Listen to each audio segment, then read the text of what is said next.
भाजपचे आमदार सुरेश धस यांचा कार्यकर्ता सतीश भोसले उर्फ खोक्या तब्बल वर्षभरानंतर कारागृहाच्या बाहेर आलाय। बीडच्या शिरूर कासारमधील बॅटन मारहाण प्रकरणात आणि ढाकणे कुटुंबाच्या मारहाण प्रकरणात खोक्या गेल्या वर्षभरापासून कारागृहात होता। काल त्याची कोर्टाने निर्दोष सुटका केलेली आहे। वर्षभरात माझ्या जीवनाची कमाई आणि मी पूर्णपणे बर्बाद झाल्याची प्रतिक्रिया या खोक्याने दिली आहे। 1 वर्षामध्ये पूर्ण माझं जी जीवनाची माझी कमाई होती ती पूर्णपणे मी म्हणजे बर्बाद झालो सगळं। आज पूर्णपणे रस्त्यावर आहे, माझं कुटुंब पूर्ण रस्त्यावर आहे। सगळे विचार वेगवेगळे। आता बघा ना, हे घर कसं केलंय माझं। आज माझे लेकरं बाळ, माझे वडील इतके 80 वर्षाचे वडील आहेत माझे।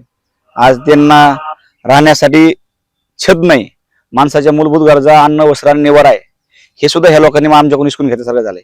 काहीतरी कुणाचं अंगाचं मीठ तेलावर घालून ह्या लोकांना फक्त काहीतरी जिरवाजिरवी किंवा दाबादाबी करायची होती, त्याच्यामुळे ह्या लोकांनी मला टार्गेट केलं। त्याच्यावरती जीवी मारण्याचा प्रयत्न केल्याबद्दल तो तुरुंगामध्ये होता आणि तब्बल 1 वर्षानंतर त्या प्रकरणाचा निकाल लागला आहे आणि आता सतीश भोसले जो आहे त्याला न्यायालयाने निर्दोष मुक्तता केली आहे। त्यामुळे आता जेलच्या बाहेर तो आलेला आहे। हे जो आहे किंवा त्याच्याविषयी फार बाहेर बोलले गेले की तो असं आहे तसं आहे, परंतु प्रत्यक्षात पाहिलं तर कुठल्याही प्रकारचे गंभीर गुन्हे त्याच्या विरुद्ध काही प्रलंबित नाहीत। खून करणे वगैरे असा काही गुन्हा त्याच्या विरुद्ध प्रलंबित नाहीच आहे आणि आतापर्यंत त्याला कुठल्याही प्रकाराने शिक्षा आलेली नाही।